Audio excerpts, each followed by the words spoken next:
statistical, mathematical fact never has been down. has broken every single record. There is no asset that has come close. It's the only thing in the industry that was not touched, that was not hacked, and it never fails doing what it promised in 2009. It's never What's failed. the best performing asset the world has ever seen? And you'll find out that it's Bitcoin. Welcome traders, welcome Bitcoiners, welcome supporters, welcome followers, welcome haters, welcome to all of you. Welcome to another live Spaces with Oliver Velez. Of course, my name is Oliver Velez, and today we are going to talk Bitcoin. That's right. We're going to talk Bitcoin once again, guys. Come on in, make yourselves comfortable, grab something to write with, take notes with. I think that's going to be important. We always cover things that I think are noteworthy. Grab the beverage of your choice, relax, and bring me any questions you might have. I actually had or have such a plethora of comments to respond to that I thought it might be more productive for me to do this actually live. And I do want to let you know that I appreciate any and all individuals that show up live. My live sessions tend to be a little on the light side, which is fine. I'm okay with that. And perhaps maybe it's because I don't pass the mic to you. I just think that it's far more productive for me to have a monologue here and to have you respond to the monologue with your questions or what have you. I also have future plans of using the content on these live sessions for to be used in other formats in the future. This is one of the reasons why I do my best to keep the topics here somewhat global in nature, universal in nature, and timeless in nature. So while I may occasionally refer to something that is newsworthy at the moment, I don't spend a lot of time talking about specific items that will only be relevant for the next day or two and become quickly irrelevant for the world and for us going forward. I have been producing content in the financial space for many years, and this has been my modus operandi to leave behind a body of work, to leave behind content that can be referred back to 2 years from now, 5 years from now, 10 years from now, and still have a great deal of relevancy. So that is what I do. And I hope you don't mind me not passing the mic. So whether you asked to have the mic or not, it just won't be passed. That's not what I do here. Perhaps sometime in the future, but not now. So guys, let me jump right into it. Wow, I already have more than the typical 5 people that join these live sessions. So thank you very much for attending, guys. Thank you so much. As I mentioned, I had a plethora of things to respond to. So I'm actually going to do that. But I do want to start off with one comment that I actually responded to, but I wanted to add more depth and more nuance to the response here. And this individual has all of a sudden come out of nowhere to be quite verbal with his responses. But let me just find, if I can. So I got quite a bit of feedback from my recent post regarding the fact that Ethereum has been bleeding against Bitcoin, priced in Bitcoin. It's been bleeding against Bitcoin literally from the day it moved from proof of work, a proof of work protocol, to a proof of stake protocol. And one thing that I made sure that I mentioned in that piece, one thing that I tried to make very, very clear in that piece, is the difference between a proof of work protocol and a proof of stake protocol. And I hope I did that adequately, because the message that I really wanted to get across there was the fact that we have had enough of proof of stake. Proof of stake is the traditional financial system. Proof of stake is what we're tired of. Proof of stake is what has failed us. Proof of stake is what enslaves us. Proof of stake is what transfers the power and wealth and value from the masses to the few. We've had enough of a proof of stake environment where it's not the work that you put in that creates your value. It's not the time and the effort that you put in that creates your value, but it's the stake I have. And in a proof of stake system, it doesn't matter how you got the stake, whether you got the stake by birth, whether you got the stake by hard work or effort, or whether you got the stake free and that it was gifted to you because you were privileged, because you were a certain color, because you were skinny versus fat, because you were born on this piece of land versus another piece of land.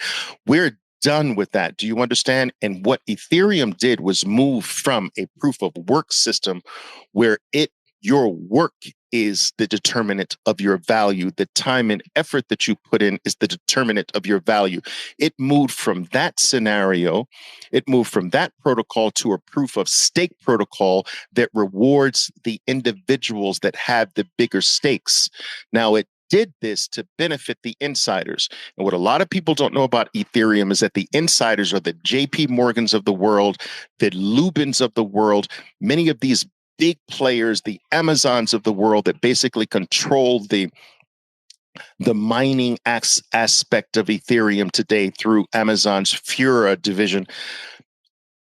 This is your typical step to reward the big stakeholders. Ethereum had a 70% plus pre-mine, which is basically they created a coin out of thin air and gifted all of the insiders, your JP Morgans, all of the insiders got a free 70% stake. They take the rest of the stake and float that out to the public. Now, that rest of the stake, the public has to work for. The public has to spend their hard-earned money for. The public has to buy, but the insiders don't necessarily have to buy. And the insiders that did buy bought at a deep discount to what any other regular individual could buy. That is a gift, all right, an unfair gift. And after everything is said and done, they start the process of moving to a protocol that is more beneficial to the stakeholders than anyone else.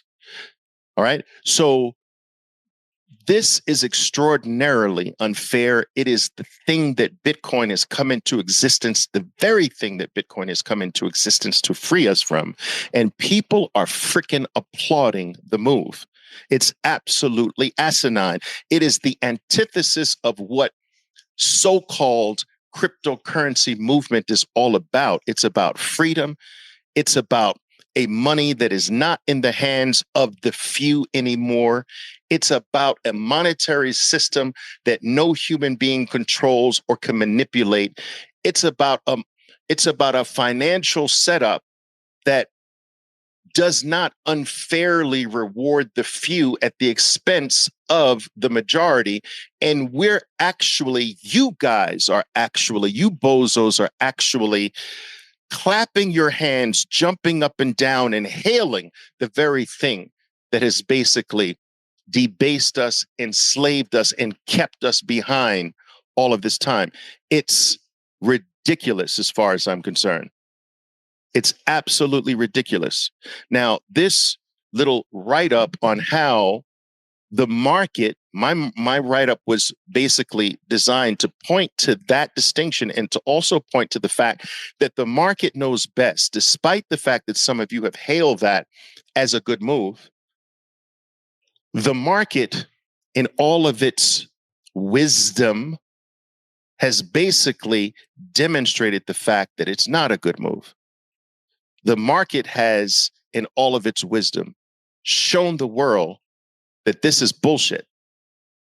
And it's shown the world by Ethereum bleeding out against Bitcoin, as it should, in my opinion.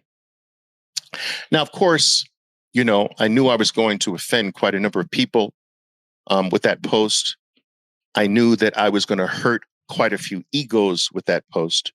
And I knew that that was going to ignite somewhat of a forceful response. And I'm very glad that I got that, because that's the whole point. I don't want to talk inside of an echo chamber that is only filled with Bitcoiners that know the way. This message needs to land on the heads of those who don't know the way yet, who haven't gotten to a place where Bitcoin has touched them in a way that's opened up their eyes and giving them the proper 2020 vision. So I'm very glad when I get the pushback from some of these posts. I'm very glad when I get the individuals like this individual I'm going to respond to in a minute or two to come back at me hard. It means that I'm not speaking inside of an echo chamber that is doing little to no benefit to those outside of it. All right. So anyway, in response to this article, this individual, I don't even know what he looks like. His avatar is a little tiny penguin of some sort.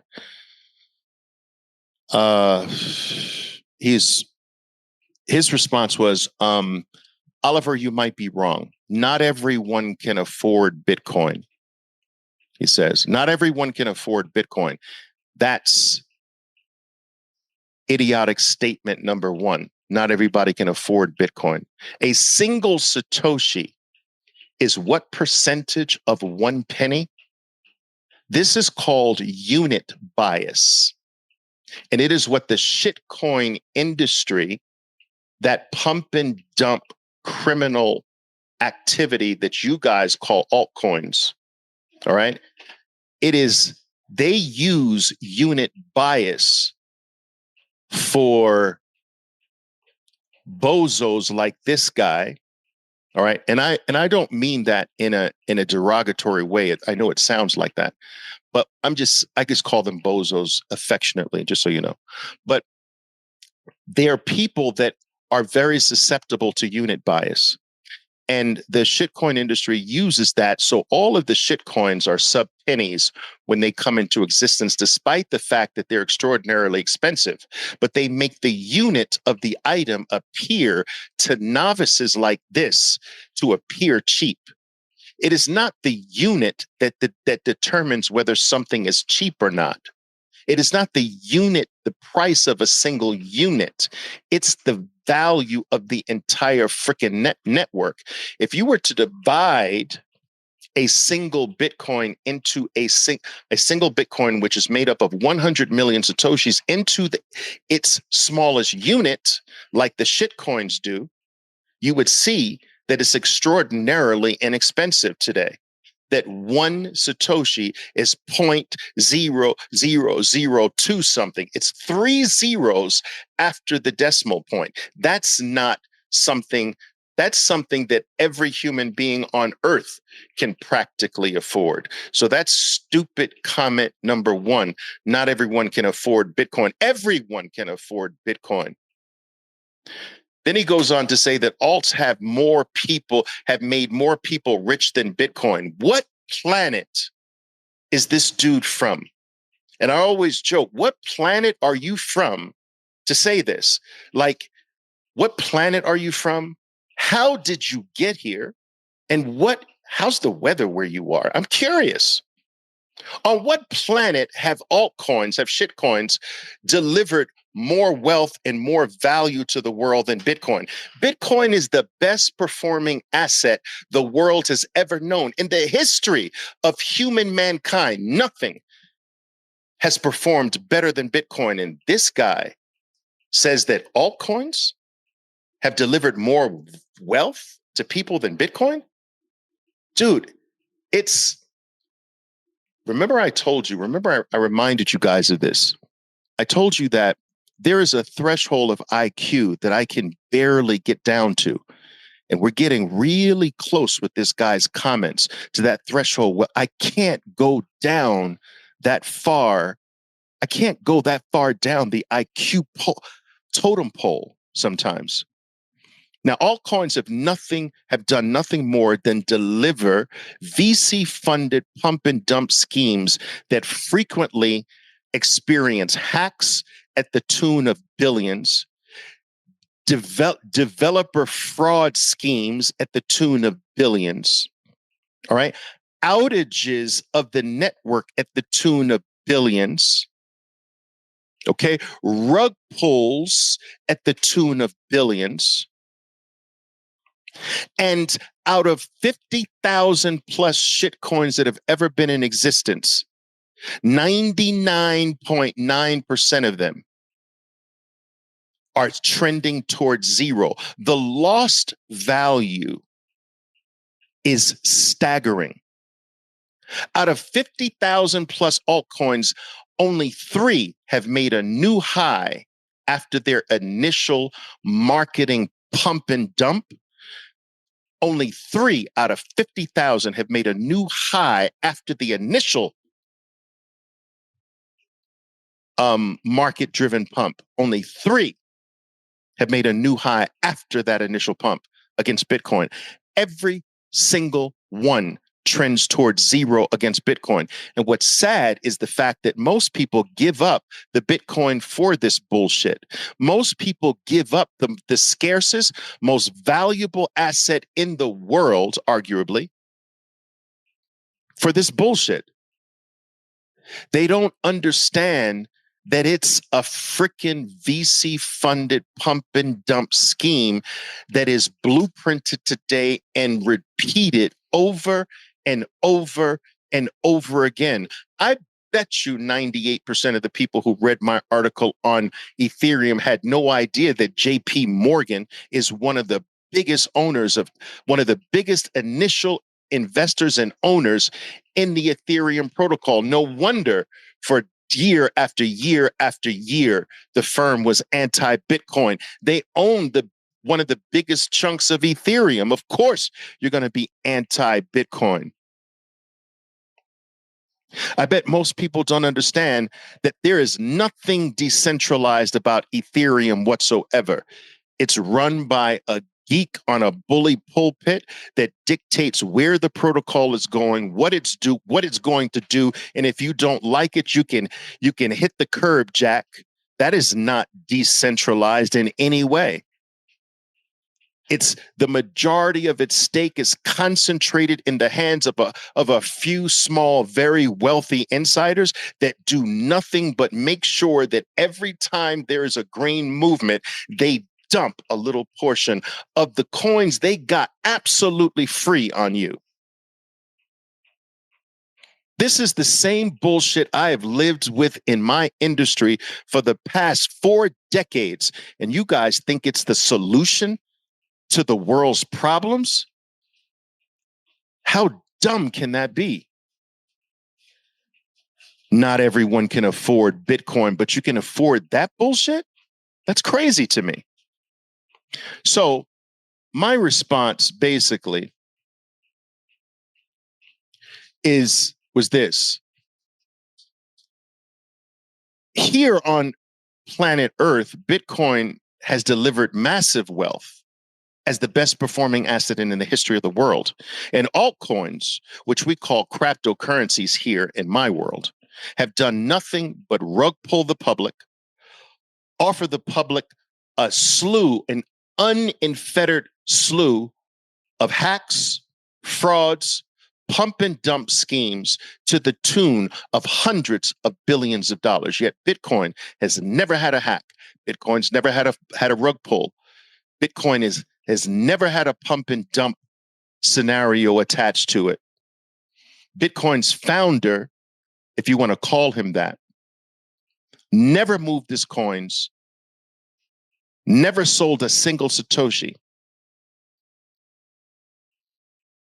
And yet every single cryptocurrency you have faith in, every single founder has dumped on you. They continue to dump on you. They continue to sell the item that they created out of thin air, and they continue to buy positive publicity to keep you buying into their bullshit narratives.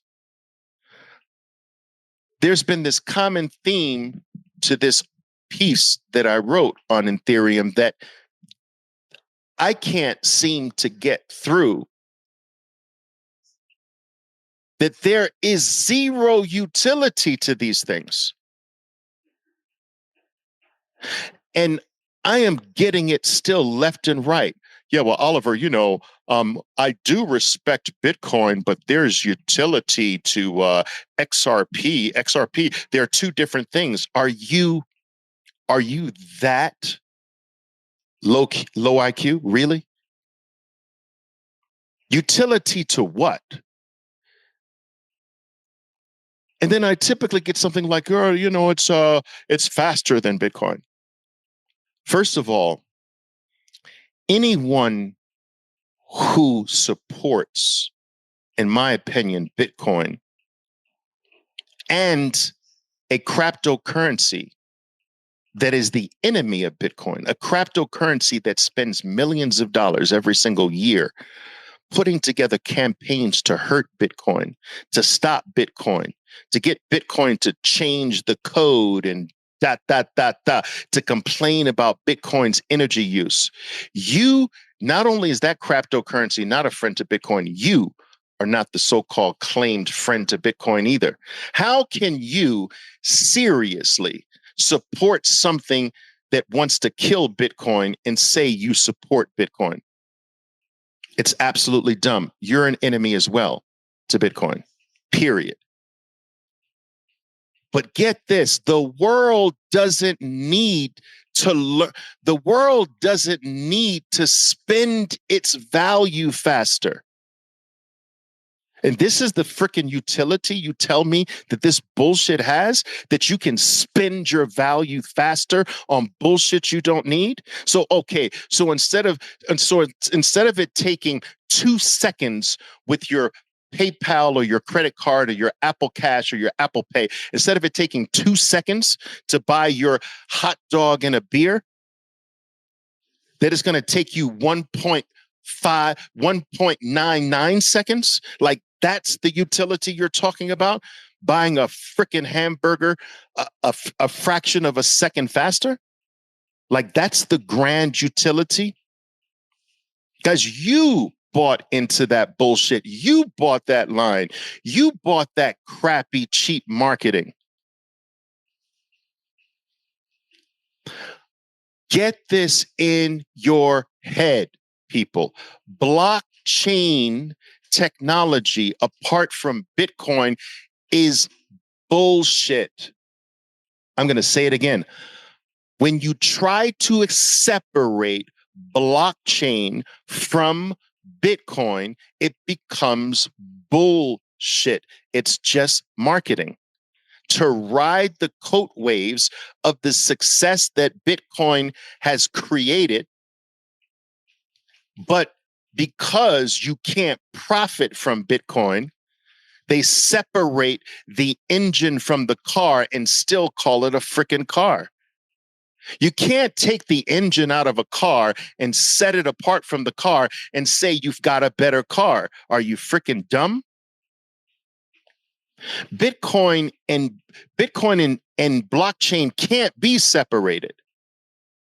And when you separate blockchain from Bitcoin, all you have is an inefficient piece of a contraption that's inefficient, slow. It's slow. Blockchains are slow. A blockchain is slow. It's inefficient. And it can't scale. So when you detach it from all of the other parts that make Bitcoin what it is, all you come away with is all of its frailties, all of its inefficiencies. Blockchain does not have speed and you can't improve the speed dramatically to be of any utility separated from Bitcoin. It is not scalable. And some people take that and claim to be able to do something that has utility with it, but it's all bullshit. Now, some of you might be saying, well, Oliver, if a blockchain is inefficient, if a blockchain can't have speed, If a blockchain can't have scalability, then aren't those shortcomings attributed to Bitcoin as well? Absolutely no. Because those items that I just mentioned, the lack of scalability, the lack of rapid speed, those things are negatives when you separate it from Bitcoin. They become life-changing qualities when you have it with Bitcoin. So let me quickly or briefly, I'll try to briefly explain why it's positive. You see,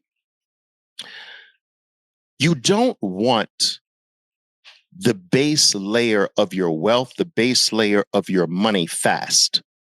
Do you understand this? You don't want the base layer of your money fast. You want higher layers fast, but not the base layer. So a lot of people don't realize that money is not a one-layer system. The base layer must be slow. The base layer must be solid. The base layer is your foundation. You don't want the trunk of a tree to be able to wave like the leaves far above.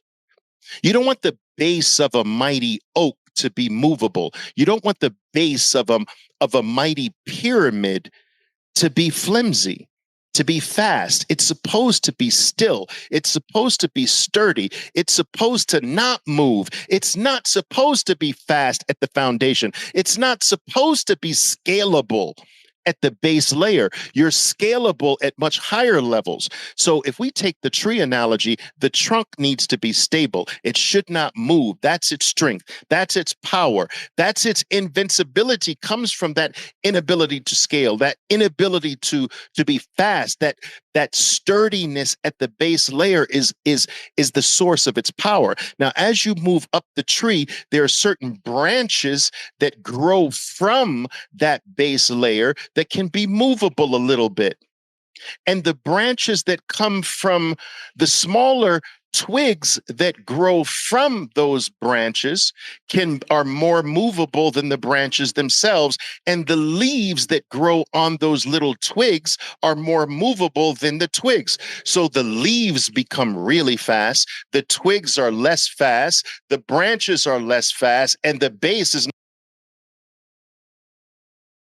The problem that Ethereum has is it's trying to be the trunk, the branch, the twig, and the leaf all at the same level. Wrong. That's why I call it this confused, jumbled up, discombobulated monstrosity of a contraption with marketing wrapped around it and a little bow that you guys buy into as if that has some utility.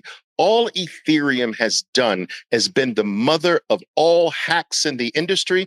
It's been the mother of all rug pulls in the industry. It's been the mother of all frauds. And if you think that producing monkey pics is providing utility and an answer to the world, then you go do you.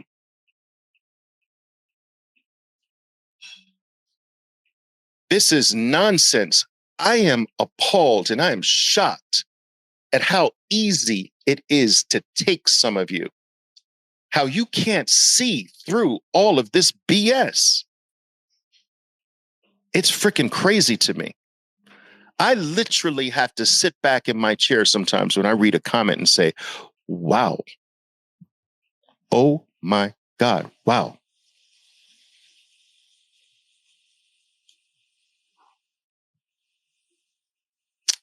Unreal, guys. Unreal. I want to respond to this comment here that I thought was quite interesting. It's from David, who says, he's responding to my post where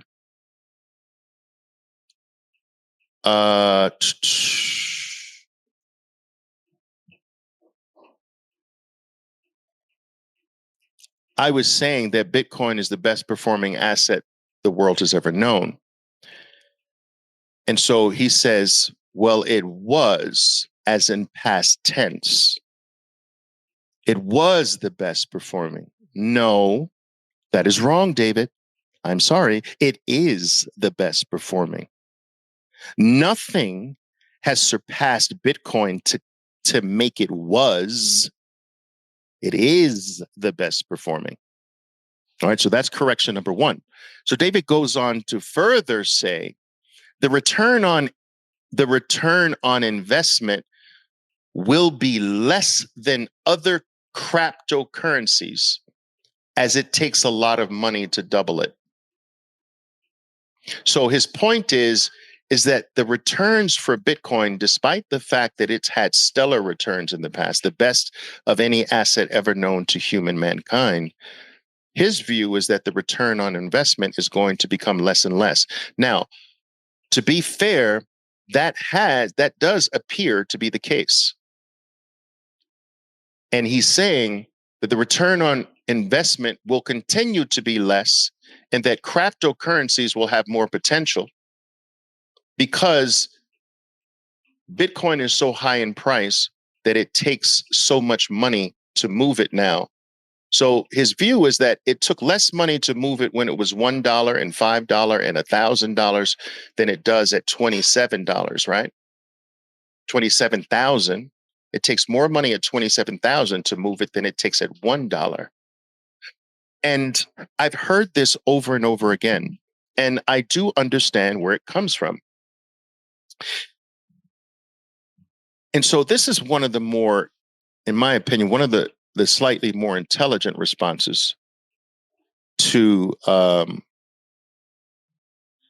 my comments here. I'm reading the rest of his comment. Coloring at 26,000 under brush is a bit. All right, he's saying so many of the cryptocurrencies are junk, but some have good utility. I addressed that. They have zero utility.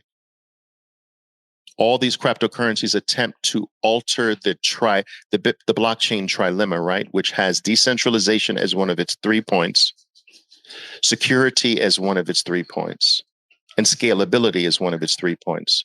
And so whenever you mess with any one of those 3 points, you ruin the entire thing. And that's what every single cryptocurrency does. Bitcoin has balanced the 3 points perfectly. This is why it is one of the reasons it's the immaculate conception. So it's balanced scalability with decentralization and security, which is why it's the most secure network on planet Earth. It's why it's the only network on planet Earth that's never been hacked. It is the most secure. And so whenever you take that out of Bitcoin, like the engine out of a car, and you tinker, you have to tinker with one of them. Otherwise, it's just Bitcoin, right? So they tinker with one of the 3 points and put a different name on it.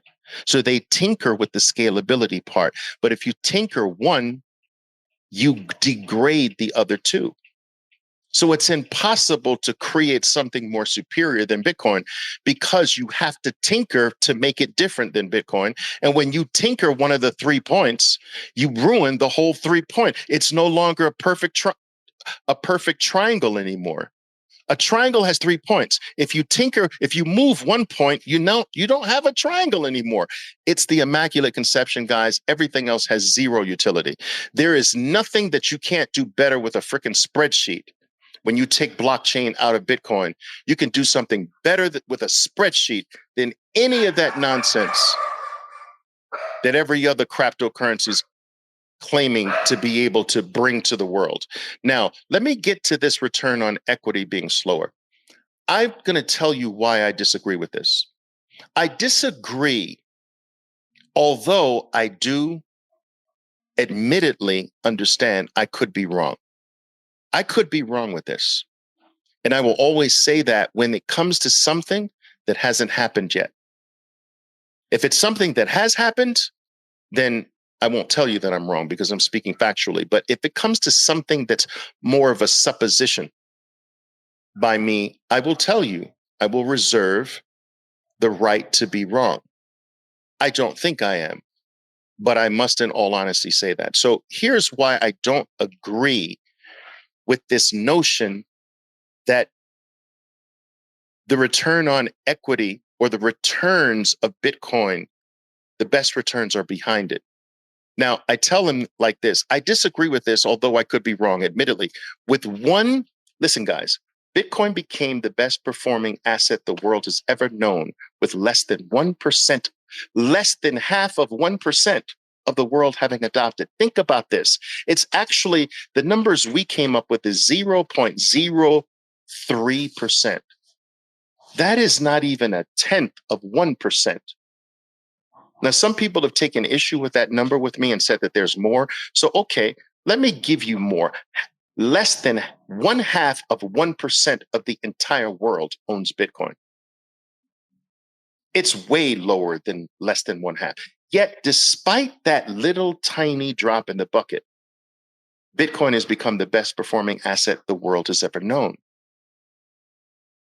Now, to say that Bitcoin's best days are behind it, with less than 1/2 of 1% of the world coming in, how does that even logically make sense? How does that logically make sense? That, oh, Bitcoin's best days are behind us because 1/2 of 1% of the world has adopted it. Less than 1/2 of 1%. So the other 99.5% will produce less than 1/2 of 1%? Dude, where did you take up mathematics?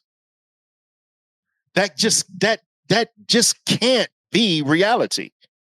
Do you understand? It can't be.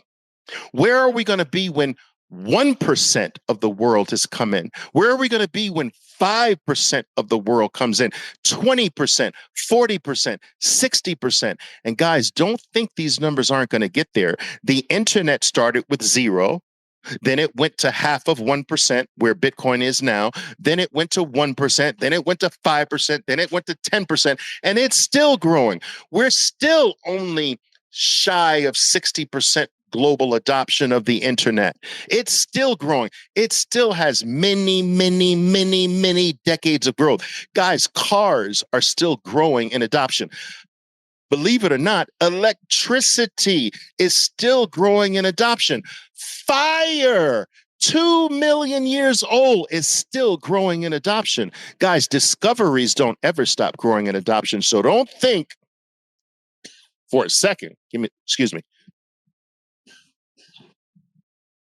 Don't think for a second that with 0.03% global adoption, that Bitcoin's finished. Its best days are behind it. I think that's rather dumb to think that. There's 900. This is a general number, by the way. There's $900 trillion of value that exists in the world today, more or less. Bitcoin is a $500 billion elastic asset. Do you understand what I mean by an elastic asset? Do you understand the difference between 900 trillion and $500 billion? And so if you got 2% of 900 trillion that moves to Bitcoin, Bitcoin is not elastic, which means it can't grow sideways. It can only grow up. Do you understand? Please conceptualize this in your mind for me. Bitcoin, if you think of a cylinder that you pour water into, a cylinder shaped like glass that you pour water into. So the sides of the cylinder, the sides of the glass can't move sideways. So as you pour more water in the cylinder, the height of the water grows higher and higher. But if the sides were flexible, if the sides of the cylinder were movable, expandable, stretchable, you could have the water stretch it sideways. But no, the Bitcoin can't move sideways. It can only move up. So take 1%, 2% of $900 trillion moving to Bitcoin, and you get an explosion to the upside because its sides are not inelastic. It's an inelastic asset. Now, add on top of that it gets more scarce every single minute, every single hour of the day, and dramatically so every 4 years. Are you kidding me? Bitcoin is going to Bitcoin, first of all, is demonetizing the entire world already. It reached a high of 1.3 trillion, but okay, it's 500 billion now. Where did it come from? It came from all existing other wealth holdings. So some of it from people who used to hold real estate, some of it from people that used to hold stocks instead of Bitcoin or before Bitcoin, some of them that used to hold bonds before Bitcoin, some of them that used to hold gold before Bitcoin came into existence. So the wealth is coming from somewhere. It's coming from all existing assets that existed before Bitcoin came into existence. So it's already starting to demonetize every other asset in the world. It's already outperformed every other asset in the world. It's the youngest asset in the world. It's the best performing asset in the world. And it's the only asset that gets more scarce, not more plentiful, more abundant. It's the only asset that goes the other way. And it's the only asset that is global. No other asset is truly global. Well, gold and Bitcoin. And no other asset is outside of the hands or outside of the control of every human being. And one of the main reasons gold stopped being the key asset is that it was co-opted by human beings. It was co-opted by nation states that basically control the vast majority of the supply of gold. That's why they can they can play games with the price, because it requires that you control the majority of the supply to manipulate it. You have to control the majority of the supply of an asset to play your games with it. Otherwise, you're playing a very dangerous game because you're the minority holder. If you're the majority holder, you can play your games, but you can't be the majority owner of Bitcoin. And it's the only asset that is completely outside of the hands of every single human being. Understand this. Understand this and understand it well, people. This is the only thing on planet Earth that human beings have no control over. Think about this. Think of something else that human beings don't have control over. Think of it. Somebody said, one person came to me and said, Oliver, the weather. No, human beings have control over the weather. I was in the military. I was a Marine, and I am telling you, they made it rain every single time we had rain drills. You would see the airplanes. You would see the low-hanging airplanes fly through the clouds and seep. They would seep the clouds with humidity to make it rain every single day that we had rain drills right on time. No, the weather has been co-opted. Every asset is owned and controlled and manipulated by human beings. The only thing on this green earth that you call planet Earth that is not in the hands of a human being, that is global and is accessible to every human being, but is not controlled or manipulated in any way by any other human being, the only thing is Bitcoin. Now, Bitcoin lives. I'm going to repeat this. Bitcoin lives. Bitcoin lives, it breathes, it grows. Every 10 minutes, it's bigger, it's longer, it's taller, it's exponentially more powerful, exponentially more invincible, exponentially more unhackable, exponentially more secure. It grows in its influence. It grows in its power. It grows in its energy. It grows in its force. It grows in its influence, and it grows in its value every single freaking 10 minutes of its life, your life. That is not a living being. It adds a cell to itself every 10 minutes. That's not living. And who is feeding it? Human beings are feeding it. And who's paying the human beings? Bitcoin's paying human beings. Bitcoin is the first thing to come into existence to actually employ the human race. It employs miners. It pays miners to defend it. It pays miners to feed it its energy. It's a freaking alien asset. And you guys are sitting here trying to fit it within your normal narratives. This is not a normal thing. And I understand that mistake. It's very difficult to be able to think out of the box with this thing, but this thing is in nobody's box. Do you understand? It's paying us. Now, name something else that pays the human race that is not influenced or controlled by the human race. Name it. You can't. This is a new species, guys. And you are disrespecting it when you try to call it just another asset. When you try to apply all of the narratives that make sense for every other asset onto this unique thing. Imagine the first time the human race came into contact with fire 2 million plus years ago. Imagine what they thought. It was like nothing they had ever seen. And I can imagine that there were so many different names for this thing. This fire as a word was only settled on and applied, started from, I think, the Greek word fear, F-Y-R-E. We still have that root word embedded in our language, the English language. Fury is fierce, fury. But my point is that I'm sure it took a while to realize this is so different from anything we've ever known that we can't think it's like water. It's totally different from water. We can't think it's like the air that we breathe. It's totally different from the air that we breathe. We can't think it's like the trees that amongst which we live. We can't think it's like the caves that we live in. We can't think it's like the dirt that we walk on. This is something that is so different that it breaks the mold of everything that we've ever known. You guys are applying a limited view, a limited template, an old template that does not apply to something that human beings don't control. Every narrative that you have is based on assets that are created by human beings and controlled by human beings. Gold was the first preview of Bitcoin because it was an asset that human beings did not produce, but it co-opted gold by controlling the vast majority of its supply.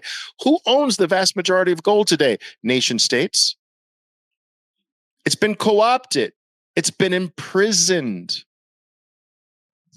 And so gold is the improvement on that first preview we got of an asset that humans haven't created. Stocks are created, bonds are created, derivatives are created, real estate's created. Do you understand? Everything that holds value is created except Bitcoin. And Bitcoin is the only thing that is not only not created by human beings, it is the only asset that pays human beings. And its payment schedule, you know in advance. Okay, the next 10 minutes, I'm paying 6.25 Bitcoin. That's crazy. And that payment schedule goes all the way out to 2,140. And you're trying to say this is just a regular asset that's going to respond to the war a certain way like all the other assets. And Oliver, what about a recession? Because a recession brings all assets down. You fail to realize this is a different beast. This is a different species. Maybe not. Maybe it breaks the mold. Maybe it doesn't follow the path of everything else. Maybe the fact that everything else was coordinated was because the controller is the same, the human being. Maybe that's why all the assets act together, because all the assets are manipulated and controlled by the same player. but this one isn't. So maybe it doesn't respond the same way. When COVID hit in March of 2020, when everything went down, including Bitcoin, but Bitcoin came back the fastest and went on to leave every single asset in the world in the dust. In fact, it left the galaxy. It left every single asset in another galaxy. It was so far in first that the NASDAQ thought it was in first, because all the news articles, all the news programs would say how well the NASDAQ was performing and how it was the best performing asset class in the world. But they purposely left Bitcoin off the list. Bitcoin was so far ahead of number two that number two started claiming it was number one. And I'm always reminding you of this. You can be so far behind in a race that you don't see who's in first place. And so because you don't see who's in first place, you claim first place. NASDAQ claimed first place. But NASDAQ's CAGR, NASDAQ cumulative annualized growth rate is 14%. Do you hear that? It's 14%. Bitcoin's cumulative annual growth rate, they call it CAGR for short, is 200%. 14% NASDAQ, second place, 200% Bitcoin. Now tell me, isn't it easier just to assume, yeah, but we're not going to count Bitcoin, so NASDAQ's in first place with 14%. It's crazy. I don't believe that Bitcoin is like anything else that we know. And I don't believe that Bitcoin, because of that, has to perform like everything else. I believe that Bitcoin is just warming up. I don't believe that its best days are behind it. I believe its best days are ahead of it, David.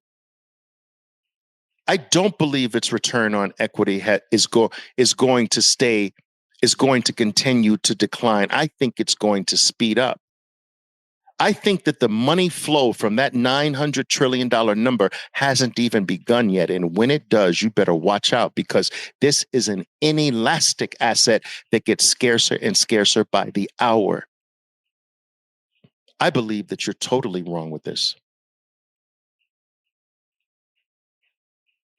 All right. What else do I have here? Let's see what other responses I have here. Guys, I hope you don't mind my rants here, because Mel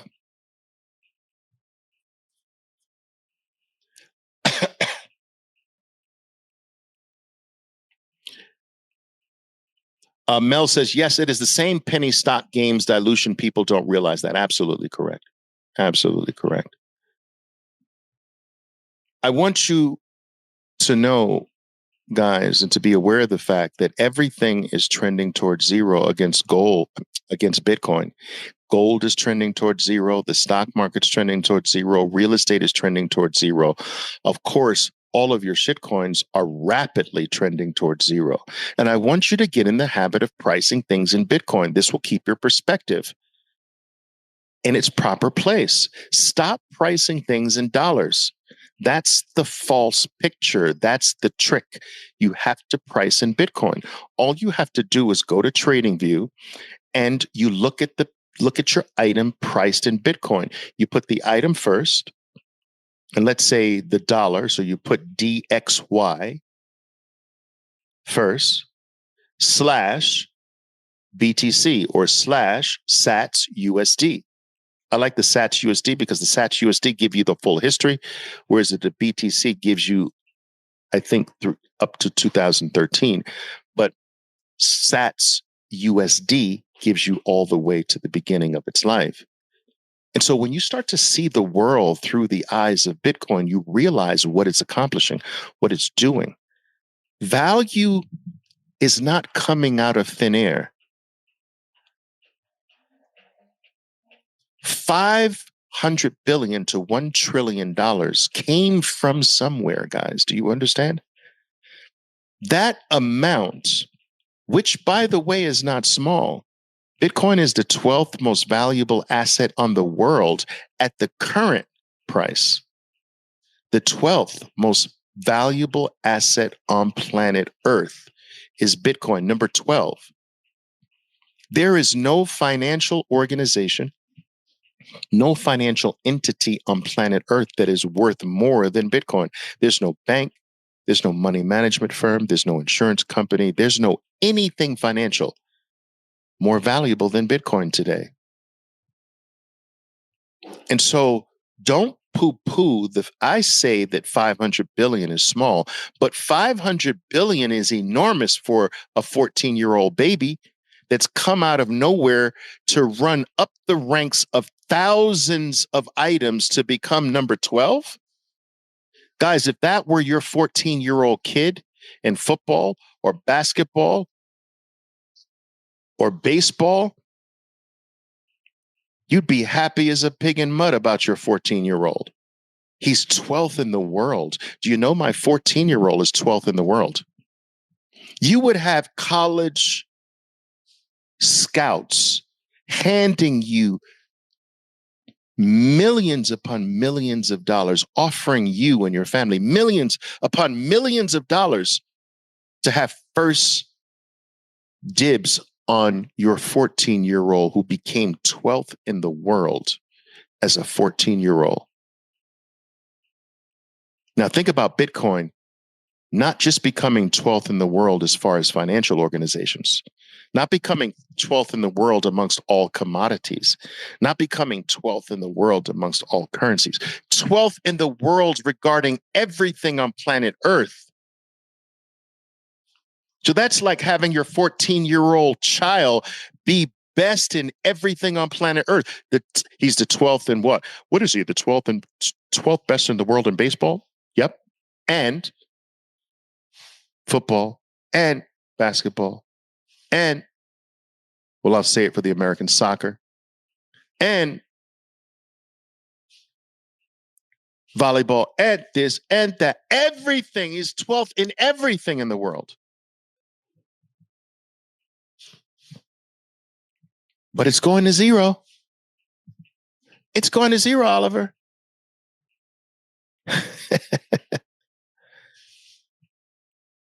But I want you to get used to looking at things through the eyes of Bitcoin. It will keep your perspective very much intact. That's very true. I'm seeing a lot of statements that are true. I'm only going to really take the statements that I really want to take issue with here, because that's how we learn, in my opinion. And that's what makes these talks slightly more valuable. Oliver, I see you post a lot of Bitcoin buys. Why do you choose to share your buys publicly? I think this is a very good question, and I'm very glad you asked this, Side Duck, because I perhaps might not have brought it up. It is no surprise. It should be no surprise to anyone who knows me that I've made a personal sacrifice here to basically do what I consider to be a duty on my part. And that duty comes with a cost. I sacrifice a portion of my privacy because I think this message is so important. How can I not pound the table every single day until you get it? What kind of person would I be seeing an escape hatch, seeing a way for us to be free and keeping it to myself? Now, I am not saying that doing that is for everyone. In fact, it's for very few. What I am saying is that everyone should use their particular talent to forward this message of freedom called Bitcoin. My talent happens to be doing what I'm doing right now, being public about it, opening my big mouth about it, and showing you with my own actions that I am not a bullshit talker, that everything that I say to you, I do it. I am not one of these crypto bros that simply sits in their freaking mother's basement typing all day long on their keyboard, typing a good game, telling you to do this, drawing their silly little lines on charts, calling for tops and bottoms while they're barely $1,000 Bitcoin owner. I do it to give credence to what I'm saying. I do this, I sacrifice my privacy. I dox myself to spread the message. It's the only way I know how is to open up my big mouth, what I've been doing for 30 plus years. I can take that talent and I can open my mouth the biggest I possibly can about this message to you. But I know that there will always be someone who says, Oliver, I only hear you talk. And so I back up my talk, just like Michael Jordan used to do.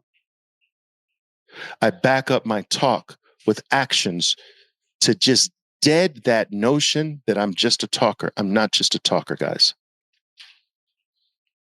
I am a doer way beyond what you see, but I've sacrificed a small portion of my privacy to show you this is not bullshit. And that's why I do it. And you know what? I want something back for it. I just want you to say thank you in the future. And I want you to put a picture of me up in your living room so that your family can pay homage. That's right. I'll send the picture, the one I want. That's all I ask. That's all I ask. A thank you and my picture in your living room. That's it. I don't want to have to say, I told you so, but I will. I am not above that. And I'm going to make that clear right here today. I am going to say, I told you so. I'm going to say it. You're not going to be able to shut me up. I'm going to say it as loud as I possibly can. I'm going to say it as frequently as I possibly can. I am going to be a freaking pain to you. I'm going to say it, and I'm never going to stop saying, I told you so. I told you so. Why? Because I'm petty like that. I've given up too much not to be able to have the right to say, I told you so. I gave up my privacy.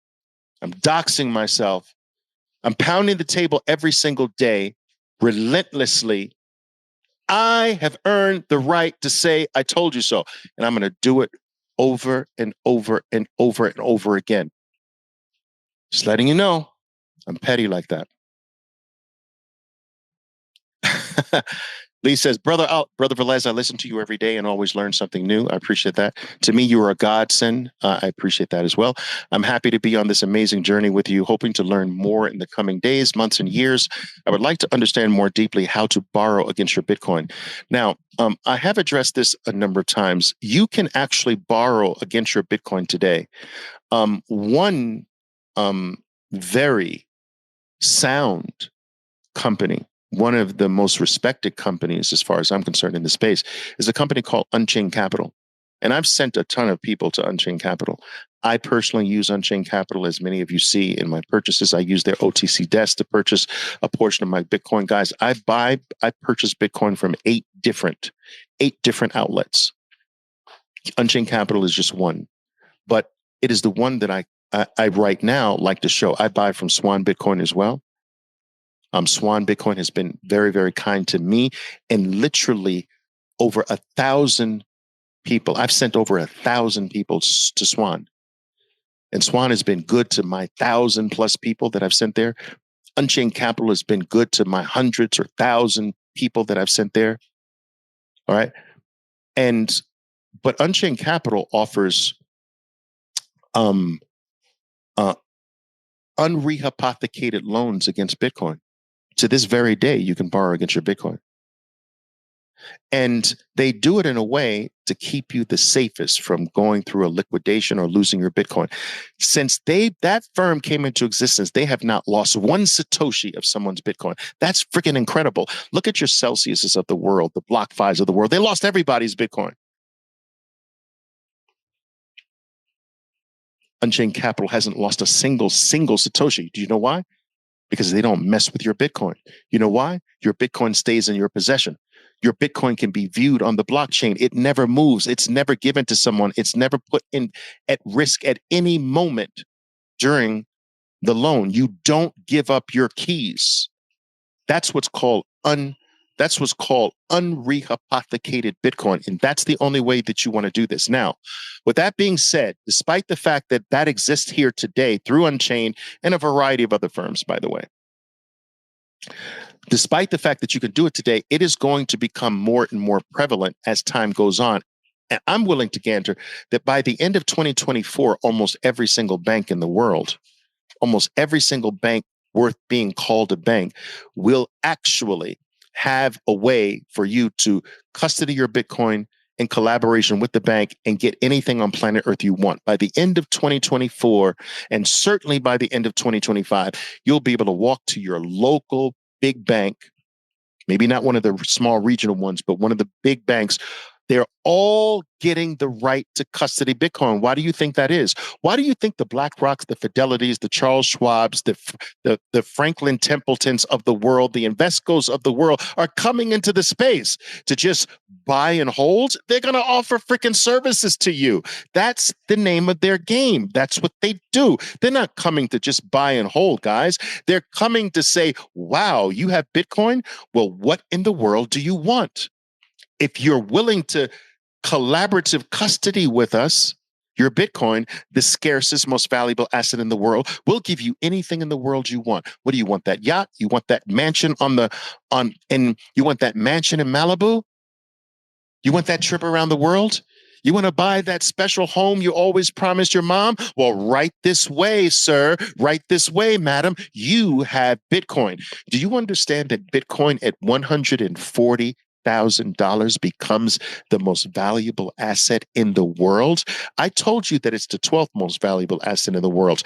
At 140,000, and I believe that's coming relatively quickly, at $140,000, it becomes the number one asset in the world outside of gold.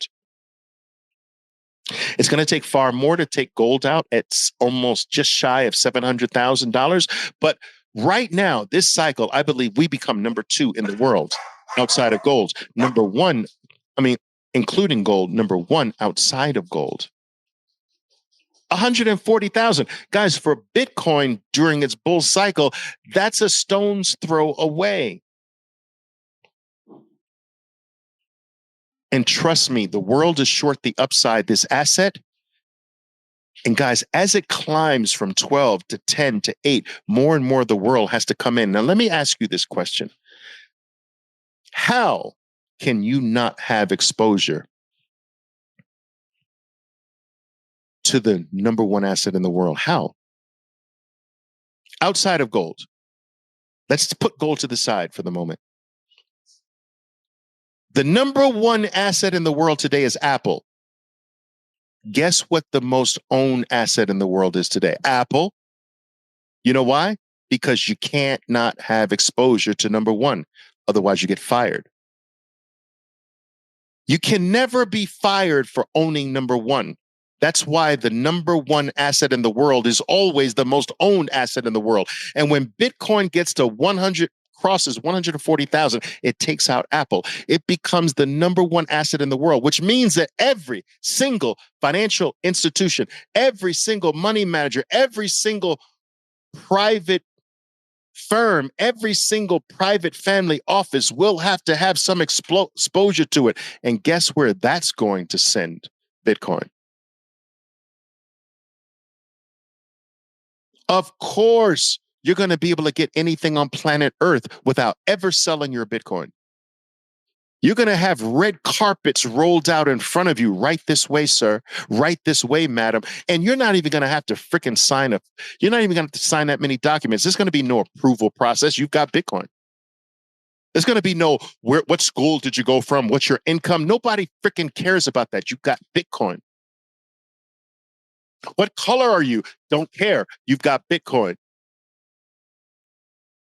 What's your last name? I don't care. You've got Bitcoin.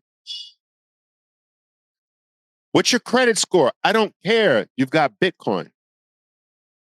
All of that traditional nonsense that used to be in the control of humans that allowed one human to to categorize another human being, to call this human being more credit worthy and that human being less credit worthy, and to give this human being access to more of the financial system and the benefits that come from the financial system, and to deny this person access to the same benefits and the same financial system. All of that Bitcoin is disappearing. All of that Bitcoin is deading. Do you understand? Bitcoin's going to make everybody the same. Bitcoin's going to make everything fair. As long as you have Bitcoin, it's going to be literal proof that you are worthy enough, valuable enough for anything on planet Earth. And I, for one, say, bring that on. And you guys, you bozos are saying, but no, Ethereum and its monkey pictures, that's where the value is. That's the solution to the world, Oliver. Meme coins, that's the solution. Doggy coins, frog coins, that's the solution. NFTs, JPEGs that anybody can copy, that's the solution. I'm talking about something that's going to change the face of this planet, that is going to free human society from all of the clutches that have kept it down and kept this division amongst ourselves down. Bitcoin is going to be the only flag, if you can wave that flag and become part of this new digital country called Bitcoin, you're going to be honored, because it's going to be proof that you're worthy. Your proof is no longer going to be in the job that you have. Your proof and your value is no longer going to be judged by where you went to school. Your proof and your value is not going to be based or connected in any way to your name, your color, or what piece of land by chance you happen to be born on. No more. You've got Bitcoin right this way, sir. You've got Bitcoin right this way, ma'am. You belong to a brand new country. The entire world is being digitized by Bitcoin today. Do you understand this? Even countries are being digitized. Countries began to be digitized by the Facebooks, now Metas of the world, the Twitters of the world, the Instagrams of the world, the Snapchats of the world, the YouTubes of the world. Those are all countries now. Many of those digital networks are more powerful than countries. They have more citizens. YouTube has more citizens than almost any country in the world. Facebook, Meta, has more citizens in its country, its digital country called Meta. That's a country today. Do you understand? That's not a network. That's a country. It has its own citizens. It keeps track of its own citizens. It keeps the data of its own citizens. It knows what its own citizens are doing, what its interest of its own citizens are. It knows what its citizens are buying, when they're buying, what they're buying, when they're not buying, what they're not buying, what they're interested in by every keystroke they type into it. These things have taken over countries. The physical world is being rapidly digitized, demonetized, and digitized. And so dematerialized, I'm saying, not demonetized, dematerialized. And so you have this first wave of digital countries that are now bigger and more powerful than physical countries. The digital is always bigger and always more powerful. Please understand this. The digital form that replaces the analog or physical form will always be bigger and more powerful and more valuable. Look at the photos that your parents used to have. Some of you are old enough to remember this. Remember, my mother used to bore the freaking neighbors. I used to be so embarrassed. They used to come over for coffee sometimes, and there she goes again. My mom would set the coffee down on the table, and there were our 4 albums filled, 4 photo albums filled with 200 pictures of me as a baby. And I would be like, Ma, not again. They've seen those 17 times. And she would say, baby, just leave me alone. I think they might have missed a few. There's Oliver when he was 6 years old. Look at him going after the baseball. He was 6 months old. He was so smart. 200 pictures in 4 albums. Now, today, I've got 55,000 photos in one phone. I got 4 phones. In one phone, I have 55,000. My mother had 200 collected over a freaking lifetime. The digital version of photos became bigger, more voluminous, more valuable. It's digitized. The digital version is always bigger, always more powerful, always more valuable. Netflix is a more valuable organization than Blockbuster could ever be. Do you understand? And so, you know, my point is that Bitcoin is the new version of a digitized society, a digital country coming into existence. Think about what a country is. Does a country have its own currency? Yes. Does Bitcoin have its own currency? Yes. All right. Most countries honor religion. Does Bitcoin honor religion? Oh, you bet your bottom dollar. Everyone says I'm religious about Bitcoin. I'm some religious zealot. They call me a religious zealot about Bitcoin. Okay. Do most countries, not all, do most countries have an army, a military? Yes. Does Bitcoin have an army or military? Yes. The miners defend it. Does the country pay the military to defend the country? Yes. Does Bitcoin pay the miners to defend it, to secure it? Yes.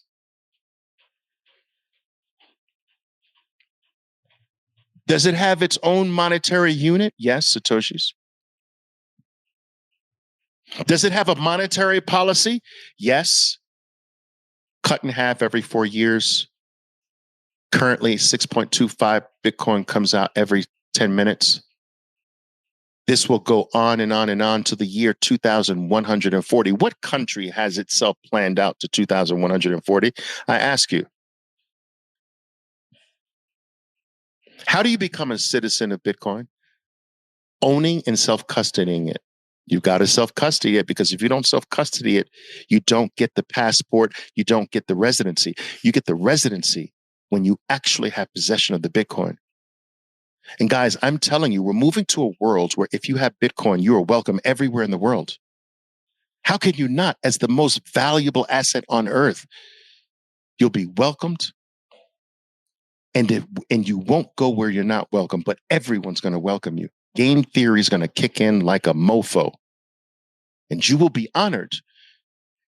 You will be lusted after by every analog country because of your passport, the new passport called Bitcoin. It's coming. It's happening rapidly. Guys, and don't think that this is hyperbole. It's not. You've got the biggest asset manager in the world is BlackRock.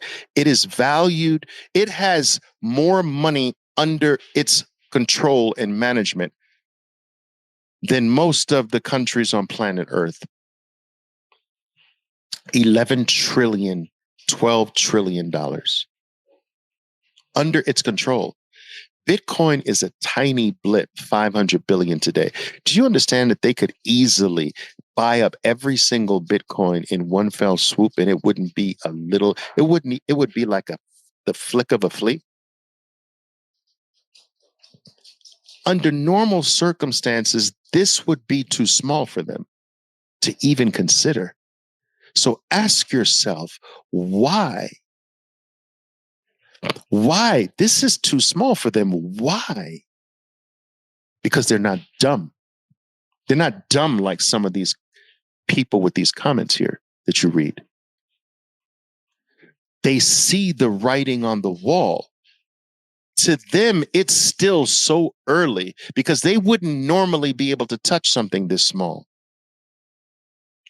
And why is every major money, every major firm with massive amounts of money and control, scrambling, fighting, biting, in fact, begging to get in on this right now. While it's normally too small for them to do it. And think about this. Think about this. There's nobody scrambling for an Apple ETF, are they? Or let's take I don't know. It's crazy to me that there are things right now that have value, a lot of value, and nobody's scrambling for an ETF about them. Nobody's scrambling like this for them. You understand? Nobody's tripping over themselves to get in first. It's only Bitcoin. Why? They see the writing on the wall, not like some of you blind people out there that think it's late, that think, oh, Bitcoin's best days are behind it. Are you freaking kidding me? It just started. It didn't even start yet. What are you talking about? That's like saying my 14-year-old's best days are behind him. He's finished. It's all downhill from here. He's 14. He's all downhill from here. I know he was good, but come on, dudes. You're better than this. You're better. You're smarter than this. I hope so.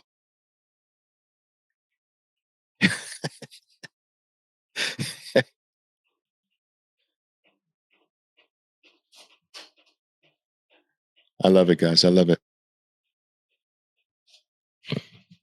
Tim Morin says, Oliver, I watch your YouTube channel on trading stocks and my skills have evolved enormously. Thank you, boss. I appreciate that comment. Thank you very much. I do try to keep things Bitcoin only here. But guys, I had a great trading morning today. So what does that mean? Another great trading day. You will be seeing another purchase tomorrow. You know it. That's all I do, guys. I pull money. I mine US dollars every day of my life. I mine dollars and I convert 90% of it to Bitcoin. I don't need it. What the frick I need it for? What am I to get a bigger bottle of wine? Like really? What am I going to get? A bigger steak? What am I going to sit my ass in a more expensive restaurant? Like I don't need it. So I'm mining dollars. The dollars I don't need, I convert to Bitcoin. You guys are trying to go the other way. You bozos are going the other way. You're freaking trying to mine Bitcoin to go back to dollars. That's like a slave who's gotten free. They're saying, I'm going back to slavery. I'm going to sell my freedom. Wait, my freedom is a little overbought here. I think I've got a little bit too much freedom right now. So I'm going to sell my freedom to go back to slavery. I'll be back, though, when freedom has bottomed out. That's how silly you guys sound. When you tell me, Oliver, so when should I sell it? Dude, you're free. What do you mean when you sell it? You mean when should you be selling more dollars now? You should be selling dollars now. So, the dollar is strong, right? That's what you guys call strong. So shouldn't you sell the strong? That's what you're telling me, right? So sell your dollars now. It's the best time to sell dollars. Look at what the dollar has done over the past several weeks, over the past several months. Freaking over the past year, 2 years. Look at what the dollar has done. You should be selling now. You shouldn't be worried about selling Bitcoin. You should be selling the dollar. You can get more Bitcoin for the dollar. But you guys sound as silly as that. Well, when do I go back to this melting ice cube guy? Oliver, when do I go back? I know it's been I know it's been debasing my purchasing power for hundreds and hundreds for over 100 years. I know that they won't stop printing money. I know that the purchasing power will continue to get less, but when do I go back to it, Oliver? Please tell me. When do I go back? I miss my slavery. I miss my debasement. I miss being inflated away. I miss that. When do I go back to it, Oliver? At what price do I go back to my cage on the plantation? That's how silly you guys sound. Freaking unbelievable. Unbelievable you are. Unbelievable. I got family members staring at me, guys. They think I'm crazy.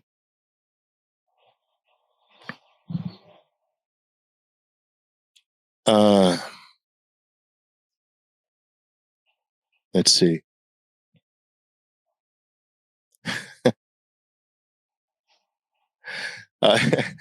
This this guy from the other planet says he never told me what planet he's from, but he tells me so the U.S. government seized some bitcoins, and has been selling it gracefully without even refunding it to the victims. I don't know what this guy's talking about. Oh wait, was that Bitcoin? Oh, he's trying to be sarcastic here. Oh wait, was that Bitcoin? I'll take alts over BTC every day. Well, have fun staying poor, my friend. Maybe that works. Maybe when you take them back to your country, to your planet, it works there. I don't know. So I can't judge you on that because here they don't work. Bitcoin works. They don't work. They're bullshit here. But maybe in some, we have yet here, my friend, to do intergalactic travel. We're waiting on Elon Musk or one of these billionaires to kind of fix it. But it's not ready for us yet. So maybe it works there. But I will tell you this. The US government selling its Bitcoin does sell it very slow because I believe that it's rather smart. The government collectively is rather smart. So it sells it very slowly. But by law, it must sell all goods that are seized. And so, not being from this planet and all, I do understand how you might assume that they have a choice to hold on to it. All right. But, as a visitor here, I want to inform you that they have to sell it. That our government is not allowed to keep any confiscated goods from citizens to themselves. They must auction them off. They must sell them. All right. So that is why you see the US government selling its coins. It is written in law that it must do that. But it certainly makes sure it sells them slowly, doesn't it? Because it knows that the longer I hold, the higher the value is. And so it can get more in the future for that Bitcoin. All right. And let me see. Guys, my goodness. It's my chef is calling me here. So I'm gonna have to leave you. Let me see.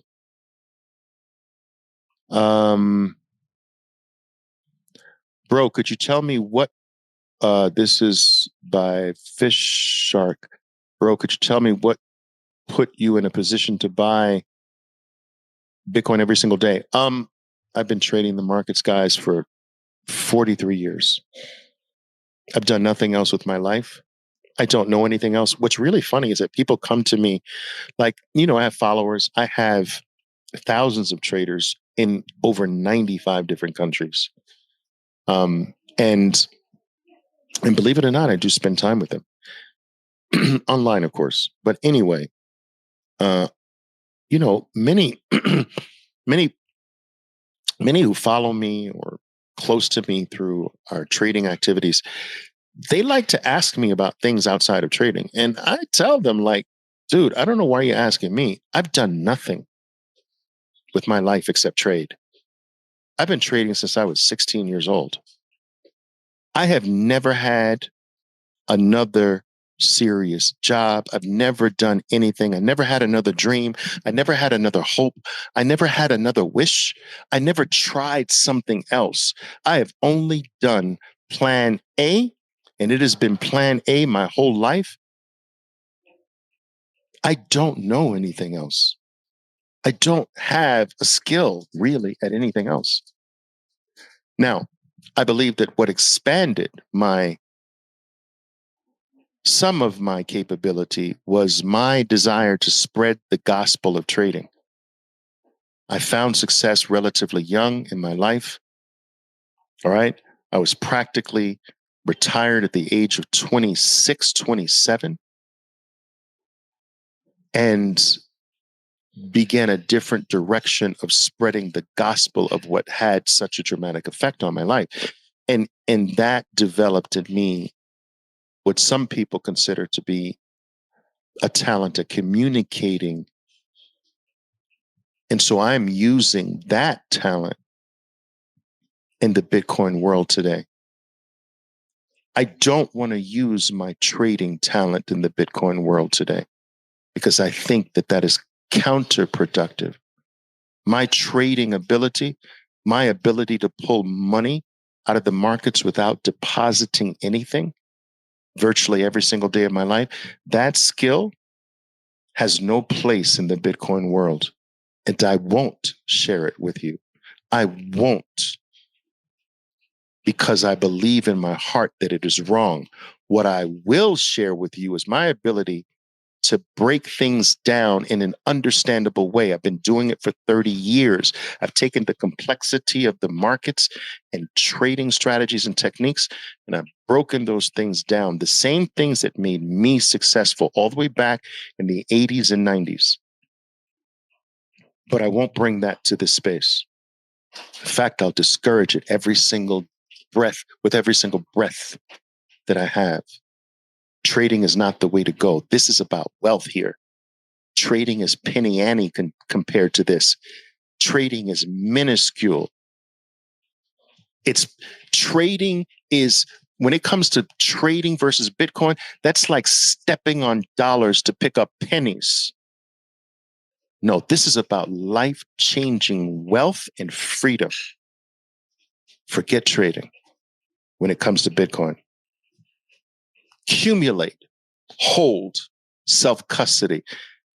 And your life, in my opinion, will never be the same. And generation after generation after generation will remember your name because of what you're doing here today, accumulating and accumulating. This opportunity is not with us for very long. The window is closing.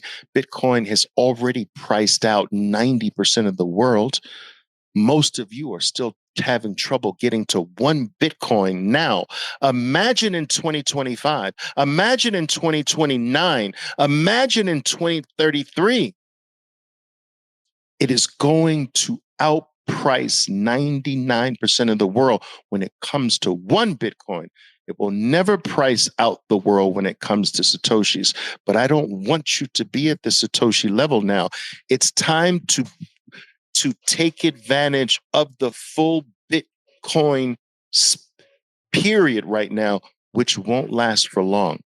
Do what you have to do to get to one Bitcoin. And for those of you who are living in a country or living in a scenario where it's virtually impossible for you to ever even dream of getting to one Bitcoin, then you know what? Here's your ladder. Your first goal is to get to one human being's worth of Bitcoin. All you have to do is take 21 million.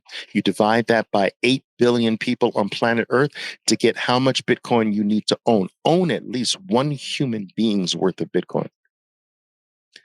Then try to, if you can go beyond that, try to own a bunch of human beings worth of Bitcoin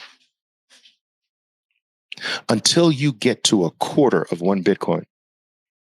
A quarter is enough. Somebody made a comment here today and says, Oliver, alts are the way to create wealth. Bitcoin's gone now. What is $100 going to do?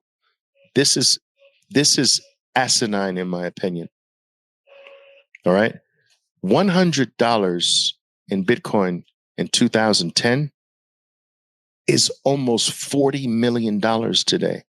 $100 put into Bitcoin in 2010 is almost $40 million today. And we've only got 0.003% of the world, 0.003% of the world having adopted Bitcoin yet. As I told you, I believe Bitcoin's future will put its past to shame. I believe the opposite, not what these guys are saying here, not what these bozos, Einsteins, valedictorians, I call them, not what these valedictorians are saying here. I don't want you to think that. We're so early. We're so far ahead of the curve that Bitcoin's best days are ahead of it. You can't say a 14-year-old asset is done. Imagine getting Apple at 14. It was in 1994, Apple was 14 years old. Were you late in 1992 for Apple, which is now the most valuable asset on earth? Were you late with Microsoft at 14, Eli Lilly at 14, McDonald's at 14, Home Depot at 14, Nvidia at 14? Were you late with Tesla at 14? Come on, guys. Get one human being's worth of Bitcoin. Then get a bunch of human beings worth of Bitcoin until you get to a quarter. Once you get a quarter, your goal should never stop. Make it a half. Half, 3/4 of a Bitcoin. 3/4, one full Bitcoin. 1 Bitcoin, 10 Bitcoin. 10 Bitcoin, get to 21 Bitcoin. 21, get to 100 Bitcoin. 100, get to 1,000 Bitcoin. 1,000, get to 10,000 Bitcoin. 10,000, try to get to 100. I just don't think those numbers are going to be possible again. Satoshi had 1 million plus. Never in the history of existence will anyone be able to have 1 million Bitcoin anymore. Guess what number is disappearing now? Sailor through MicroStrategy has 150,000 Bitcoin, more or less, today. In the next couple of years, no one will ever be able to get 100,000 again, ever in the history of the world. That's coming in the next few years. Then it's going to move down to no one's ever going to be able to get 10,000 Bitcoin ever in the history of humanity. In the future of humanity will never happen again. And then it'll be 1,000. And then it'll be 100. And then it'll be 10. And then it'll be 1. We're going to reach a point where no human being will ever have the opportunity or chance to have 1 Bitcoin. And will it keep going? I believe so. It'll be a half. It'll be 1/10. And it might be 1 million Satoshis. Becomes impossible. I believe this is a trend that will never stop. But our window for any substantial amount is rapidly closing. They're coming for your Bitcoin. I'm going to leave you with that message, guys. They're coming for your Bitcoin. Don't let them take it. I am telling you, they're coming for it. They're going to create every narrative to keep you out of this. They're going to create every reason to market this, to say this, to do this.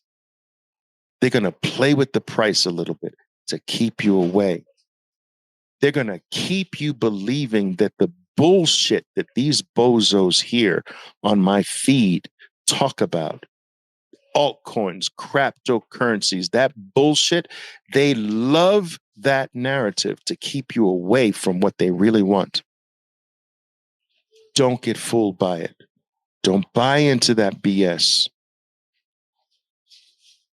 our opportunities disappearing. So let's seize it. Guys, I love you to death. Thank you very much for attending. I hope I didn't bore you to death here today. Don't even know how many people I have here, guys. I just kind of talk with my stream of consciousness saying, do I have just 5 people? Okay, there's like 10 people here. Great. I love it. We're getting better. Thank you very much, guys. I love you to death. Until next time, be well, be safe, and stack harder.